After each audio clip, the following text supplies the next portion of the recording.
buenas tardes a todas y a todos. Pues sean bienvenidos a este panel que básicamente tiene con objetivo informar a todos ustedes, pues de los beneficios de desarrollar proyectos específicos con apoyos internacionales y cómo van a impactar a la sociedad los resultados de los mismos.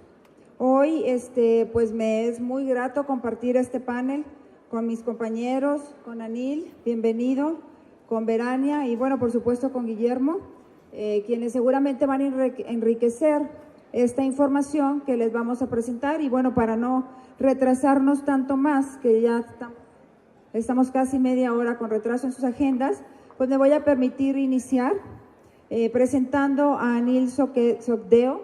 Bienvenido. Él nació en Trinidad y Tobago y ha trabajado para el Fondo Ambiental Mundial por los últimos 3 años. Él es director del programa en equipo de químicos del Fondo Medioambiental Mundial y trabaja sobre temas de COP, de mercurio y proyectos de estrategia internacional para el manejo de químicos, el SAICOM, principalmente para América Latina, para el Caribe, para Asia y el Pacífico, y proporciona apoyo transversal en otras regiones, además de las mencionadas. Él ha sido oficial regional del programa para residuos del PNUMA para Asia y el Pacífico y especialista del programa para el Protocolo de Montreal y de la Unidad de Químicos del PNUD con sede en Asia y en el Pacífico.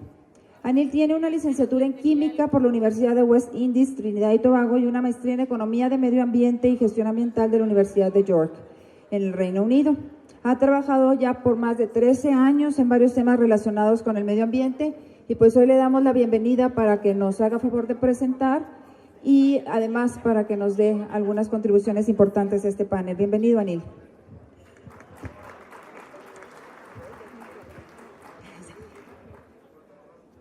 Yeah, we have to share the mic. Good afternoon. This is not my area of specialty, so you'll have to forgive me for looking at my computer while I go through some slides quickly. I was asked to look at the social impact of chemicals on the work that we do. I generally look at the environmental impact and reducing the risk to human health and the environment from harmful chemicals and waste. But when you think of chemicals, you normally think of production of chemicals, or you think of things that look like this. Anybody know what this is, by the way? Any of the chemists in the room? Okay, this is DDT. This one is PCBs. So when we think of chemicals, we think of substances that we interact with, but we don't really look at the social part of it. What's the human interaction between us and chemicals? So I'll quickly take you through some slides. I know today we're talking, these last 2 days we were looking at PCBs and they're harmful chemicals and we have to deal with them. But when we talk about chemicals, we can't take the position that they have only negative impacts. Chemicals are important for human development and use. So I'll look at quickly the positive impacts first. Without chemicals, modern day living would be almost impossible. With access to clean drinking water, we need to have chemicals to clean water so we can drink it. We need chemicals to help us improve soil conditions so that we have more productive agricultural systems. We need chemicals in our medication and your cell phones, your laptops, everything that we use as a modern society. So we do need chemicals. It's when we don't use them properly or when we don't research the impacts on human health and the environment, it's when we start getting into problems and social issues associated with chemicals. But the positive impacts on the social aspects is that we need chemicals to run our societies as we know them today. And some of the negative impacts with the persistent organic pollutants, which PCBs is one of, these chemicals, when they were developed, were extremely useful substances. DDT, for example, was used to help eradicate malaria in a number of regions of the world where malaria is and still is a leading cause of human fatalities. PCBs were very useful in electrical transformers and electrical transmission systems, which gave us the ability to have power and electricity throughout our populations. The unforeseen circumstances of those things were, not doing sufficient research, and only after the fact we realized that these chemicals are harmful. The same things to be said for chlorofluorocarbons, which are CFCs, which we used in refrigeration, which helped humans use refrigeration, cooling, which was necessary for us to be able to preserve food and be able to, develop our societies better. But the negative impacts were never foreseen. Okay, so now I'm going to go through, no writing anymore, so back to pictures. So when you get the social impacts, it's when chemicals start to interact with people and have negative impacts on people. Now, this is a picture from, where did I take this? This is from Peru. The little blob of silver you're seeing there is a ball. It's an amalgamation of gold and mercury. And this is how small-scale miners extract gold from ore. Now, most of these populations who use mercury are generally poor people because they have to go out into the very remote areas and try and make a living out of extracting gold. We also use mercury in a number of industrial processes. So, for example, we realized mercury was a huge problem back in the 1950s. Yesterday, I mentioned that there's a convention to deal with mercury, which is the Minamata Convention on Mercury. And that was a result of one industry that supported the livelihoods of an entire community in Japan that produced chlorine. And they used mercury as a catalyst, and as a result of that, they polluted the entire ecosystem. Their livelihoods were impacted, the entire population was impacted, and the social implications of that were that people who started to suffer with Minamata disease were ostracized by their own neighbors because no one knew what was causing this disease. And in the case of mercury, because it was a fishing village and the entire ecosystem was polluted, you destroyed entire sets of livelihoods by having chemicals that shouldn't be used. This one is a little guy in north of Peru, and that thing that looks like a big mortar and pestle, they used to grind to grind gold-containing ore, and they mix, and the liquid inside there contains mercury. And I saw them scooping out with their hands, and so again, you have very impoverished societies forced to interact with dangerous chemicals because it's the only alternative that they have and the cheapest alternative that they have available to them. This one, so we have plastic bottles everywhere. And we use plastics and we have tons of computers and I think I have 3 phones. And we never think of where we actually put these things. We put it in the trash nicely somewhere. And never think that there might be a waste picker having to pick through your trash. This is a picture from the Philippines. So that, you have societies imposing on members of their own population to pick through their own waste because we don't dispose of it properly. It's the same for all chemicals. When we don't dispose of chemicals properly, there is impacts throughout our societies.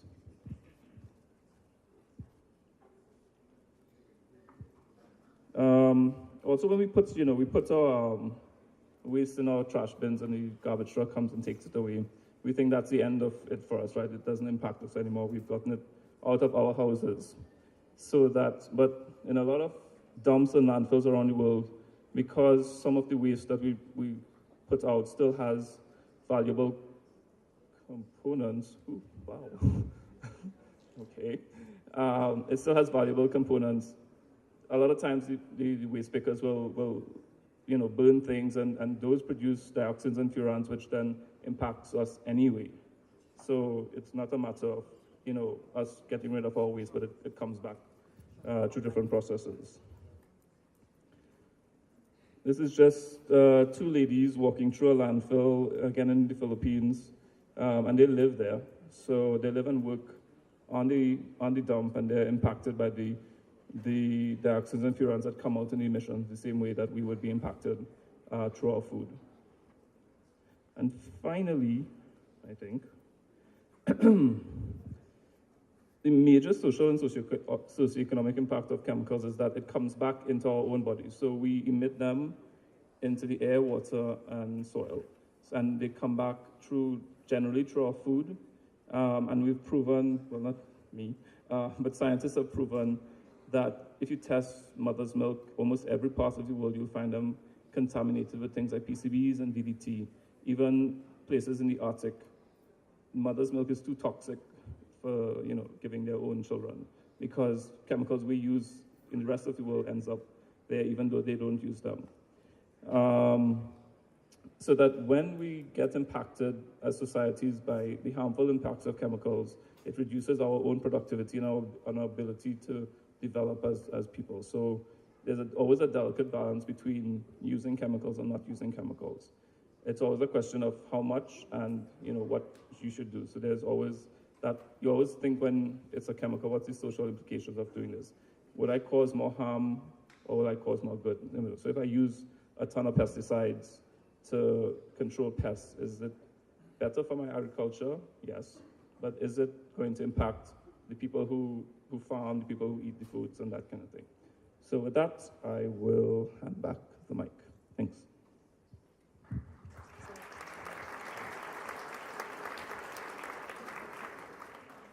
Pues muchas gracias, Anil, por tu participación. Y ahora vamos a escuchar a Verania Chao. Verania es licenciada en Relaciones Internacionales por la Universidad de las Américas en Puebla, aquí en México, y maestra en Ciencias en Medio Ambiente y Desarrollo por la London School of Economics and Political Science. Ella se ha especializado en el diseño estratégico, la coordinación, seguimiento y evaluación de programas y proyectos de cooperación técnica en desarrollo sustentable. Verania tiene una sólida experiencia con organismos internacionales, así como con gobiernos nacionales y locales, con las organizaciones de la sociedad civil y comunidades, y actualmente colabora en el Programa de las Naciones Unidas para el Desarrollo en nuestro país como oficial de programas a cargo del Programa de Desarrollo Sustentable. Verania, gracias por participar con nosotros. Gracias, muy buenas tardes a todos y a todas. Quisiera agradecer a la maestra Treviño por acompañarnos el día de hoy, facilitando este diálogo. De verdad, muchas gracias por estar tan involucrada y comprometida en estos procesos que finalmente pues inciden más allá del sector ambiental, y ahora yo quiero justamente comentar este enfoque social. Gracias también a Anil por acompañarnos, por hacer el esfuerzo del viaje y por sobre todo siempre estar muy atento en la implementación de los proyectos. Y a Guillermo, pues apoyarnos en las 1001 cosas que finalmente implican este tipo de proyectos de cooperación. Yo mi presentación la quiero focalizar en un aspecto o en una dimensión que, como decía, va más allá del ambiental y que no se pueden disasociar, que tienen que estar claramente integradas. Y quisiera pasar a la segunda diapositiva, un momentito, porque esto creo que va un poco rápido, ¿no? Ahí, listo. Bueno, esto es simplemente una reflexión, no lo voy a leer el texto, tienen ustedes la diapositiva, pero es una reflexión del secretario general de Naciones Unidas, del señor Ban Ki-moon, que muestra la visión integral indispensable para poder responder con soluciones efectivas ante los problemas que generan un mal manejo de las sustancias químicas peligrosas y de no contemplar enfoques desde la salud pública o las condiciones de desigualdad que se dan en muchos países, entre ellos el nuestro, y que de no darse esta visión integral difícilmente se puede entonces acercarse a estas soluciones integrales, efectivas, y que integren e involucren a más de una institución gubernamental, pero no solo generar esta, digamos, relación interinstitucional, sino también una serie de alianzas y de sinergias con otros actores de la sociedad y con varios de los procesos en los que seguramente muchos de ustedes están participando.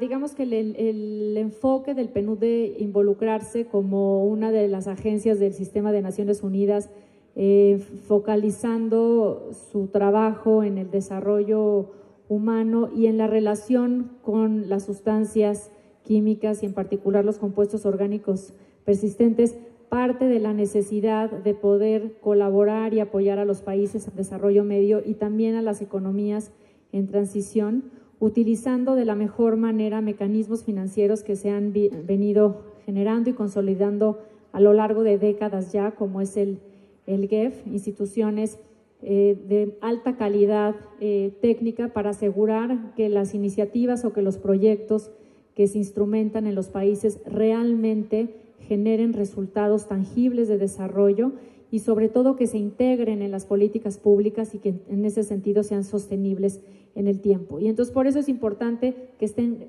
claramente vinculadas con el cumplimiento de los compromisos de, en este caso, de la Convención de Estocolmo, o sea, es decir, que retome la confirmación y ratificación que hacen los países de su interés por poder generar acciones tanto a nivel nacional, pero que tengan también una vigencia y que tengan un resultado global, así como atender de manera particular la reducción de la vulnerabilidad y la exposición, sobre todo de las personas que se encuentran en condiciones de pobreza. Y para poder ahondar un poco más en ese tema, el esfuerzo, digamos, que se hace desde el PNUD a través de estos y otros proyectos siempre tienen este enfoque y esta visión, digamos, de desarrollo humano, porque nos parece que el vínculo, por ejemplo, entre pobreza y riesgo de exposición por productos químicos o sustancias es inevitable. Para darles algunos datos, en las zonas urbanas, México es un país prácticamente urbanizado, el 72% de la población habita en ciudades, y esta desigualdad se manifiesta en las ciudades, por ejemplo, que están tanto divididas social como espacialmente. Y existe una fuerte relación que finalmente se termina reforzando entre, por un lado, la desigualdad de ingreso y la fragmentación social. Entonces, lo que quiero decir es que no todos percibimos y vivimos los impactos de, en este caso, las sustancias peligrosas de la misma manera. Y no todos estamos en las mismas condiciones para hacer frente a ellos. Y esto evidentemente representa un desafío para el gobierno y para la sociedad, porque las acciones que se tienen que tomar, desde la política pública hasta las acciones específicas de actores que están involucrados, tienen que concebir que hay una diferencia importante en cuanto al impacto que se genera. Para dar también unos ejemplos que puedan mostrar esto, les pongo ahí, es decir, y creo que todos lo vemos saliendo, ¿no?, muchas veces por las carreteras de la Ciudad de México hacia otras zonas en donde se juntan y se refuerzan este tipo de vínculos viciosos, en donde al vivir en un barrio precario o con una alta concentración de pobres, no solo se reduce el acceso a oportunidades de empleo, de educación o de servicios de calidad, sino que generalmente se encuentra uno a mayor exposición de sustancias químicas peligrosas. Entonces es importante que desde, digamos, el nivel de toma de decisiones gubernamental se cuenten con sistemas que ambientalmente promuevan un manejo sustentable de este tipo de sustancias, pero que también, digamos, desde la base, desde los propios individuos que están ahí, se refuercen las capacidades de sensibilización y de concientización,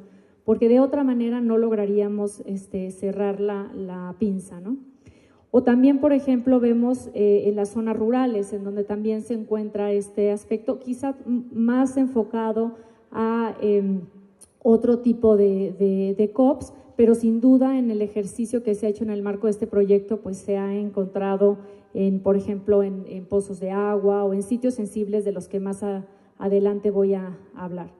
Y en ese sentido podemos ver que 3/4 partes de las personas en condición de pobreza a nivel mundial están en las zonas rurales y en particularmente en México son 2/3. Entonces son dos mundos, digamos, que nos plantean quizá retos diferenciados que tendríamos que estar contemplando en las estrategias relacionadas con este tema y que sin duda tendrían que tener esta visión de equidad y de contrarrestar, digamos, las causas subyacentes en las que ya se encuentran algunas poblaciones. Ahora, así, digamos, como para ir avanzando en este diálogo con ustedes y aquí con mis colegas del panel, finalmente hay un vínculo más allá, digamos, del efecto directo que pueden tener este tipo de sustancias en un ámbito más, digamos, de desarrollo, en donde se cruzan muchas variables. Y en ese sentido ha estado, pues me parece que no solo comprobado con información robusta, con datos, sino también con una serie ya de experiencias de la necesidad de incorporar esta gestión adecuada en un ámbito más amplio del desarrollo. Y ya se comentaba aquí, Anil mencionaba en su última diapositiva la relación que hay, digamos, del efecto directo, incluso en digamos, las generaciones pues que están todavía ni siquiera con la posibilidad de tomar decisiones. O sea, es decir, este tipo de impactos tiene que ver con aspectos de salud pública que determinan en muchos otros sentidos la posibilidad de las personas de tomar decisiones sobre su propio desarrollo. Con este contexto quisiera mencionarles los resultados que podemos nosotros compartir y que nos parece que son resultados favorables para justamente atender este enfoque de equidad y que el proyecto ha estado, digamos, desarrollando a lo largo de estos 4 años, en lo que les mencionaba yo que tiene que ver con sitios sensibles. Y en ese sentido, el enfoque sobre todo ha sido de llevar a cabo acciones preventivas, de resolver evidentemente los problemas que ya están presentes, pero muchas de las estrategias planteadas en el proyecto tienen que ver con la concientización, con la sensibilización y con poder articular estas varias, digamos, como entradas para atender este problema y que puedan en ese sentido generar acciones preventivas, efectivas y de manera oportuna. En lo que el proyecto particularmente se ha enfocado es en el trabajo con estos talleres, en donde pues consideramos que estas estrategias se han enfocado a los trabajadores de los talleres. Estos, como ustedes saben mejor que yo, pues estos talleres de mantenimiento representan una fuente de contaminación cruzada, pero no solo, digamos, desde el punto de vista del objeto específico que serían los transformadores, sino de las personas que están involucradas con este trabajo, ¿no? Y en ese sentido se han dividido las acciones del proyecto, por un lado en la capacitación a estos trabajadores que manipulan los materiales, pero también estableciendo buenas prácticas y también reforzándolas con la intención, digamos, de las autoridades de como les mencionaba, enfocarse en estas acciones preventivas. Entonces, tratando nuevamente de cerrar el ciclo virtuoso ahora con el involucramiento de todos los actores.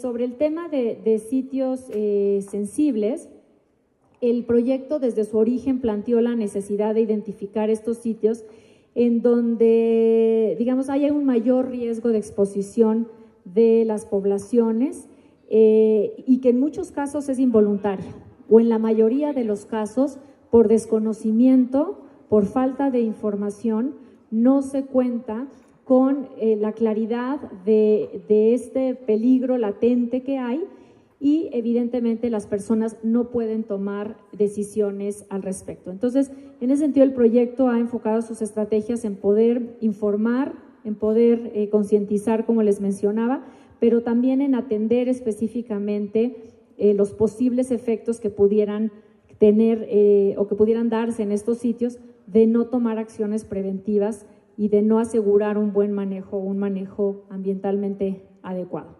Y el proyecto ha trabajado en 713 sitios, que son los que se muestrearon en 19 estados, y con este, digamos, universo se detectó que había 391 sitios que respondían a esta clasificación que establecimos y en donde teníamos que enfocar nuestra atención. Y en muchos casos el tipo o el giro, digamos, de estos sitios, pues tenía que ver con empresas de alimentos y bebidas, con hospitales públicos, con instituciones de enseñanza superior públicas, con pozos municipales, y que todos estos espacios, como mencionaba, claramente mostraban la relación directa de exposición involuntaria que podían tener un número importante de personas.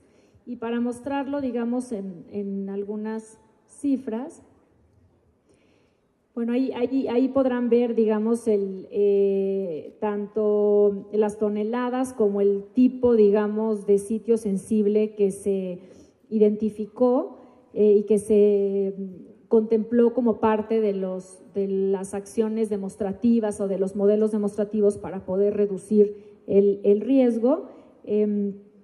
Y pues nuevamente son, de hecho, digamos, en el origen del planteamiento que tenía el proyecto, no estaban contemplados los centros comerciales, y esto fue algo que posteriormente se detectó como un foco rojo, y el proyecto en conjunto con la Semarnat decidió la necesidad de atenderlo. Pero bueno, ahí ustedes pueden ver tanto en toneladas que se destruyeron y que a su vez evidentemente previamente se identificaron, como el tipo de sitios que consideramos nosotros de relevancia.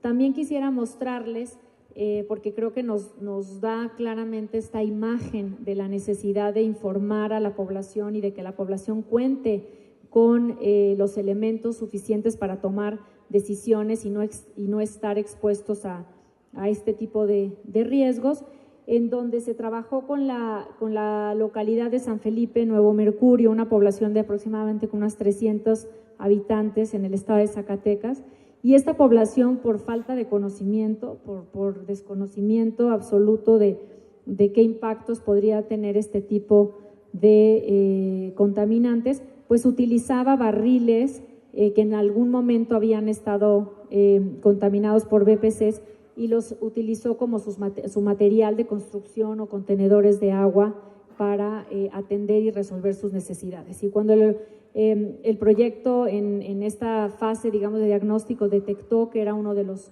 puntos sensibles, pues entramos en contacto con las autoridades, con la comunidad, y trabajamos en reemplazar estos materiales por otros materiales que por un lado pues no estuvieran contaminados y tuvieran también mayor durabilidad, pero sobre todo en concientizar a estas personas de los riesgos a su salud que podría tener el seguir, digamos, manteniendo, de tal suerte que una vez que el proyecto se retirara de ahí, pues estos habitantes realmente pudieran tener la posibilidad de seguir tomando acciones cuidadosas sobre su propia condición, digamos, de desarrollo, ¿no?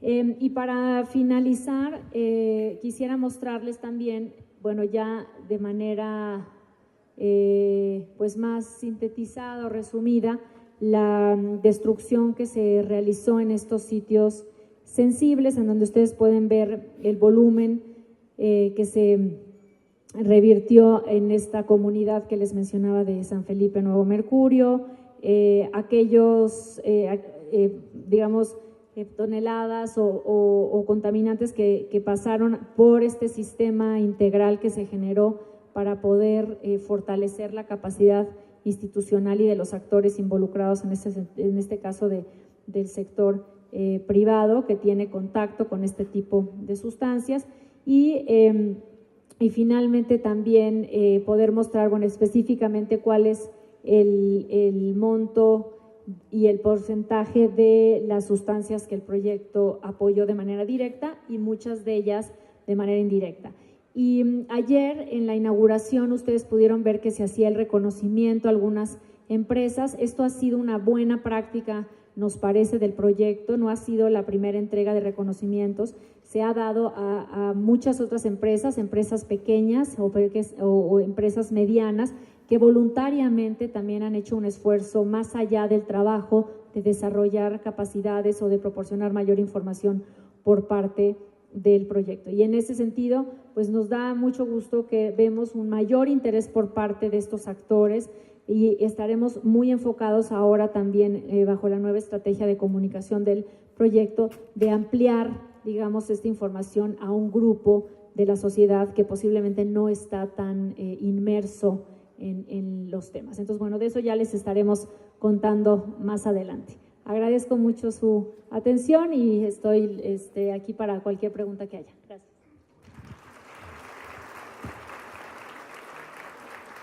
Muchas gracias, Verania. Bueno, y ahora me complace en presentar al maestro Guillermo Román, quien actualmente es consultor y coordinador nacional del proyecto Manejo y Destrucción Ambientalmente Adecuados para Bifenilos Policlorados en nuestro país, de este programa de Naciones Unidas para el Desarrollo.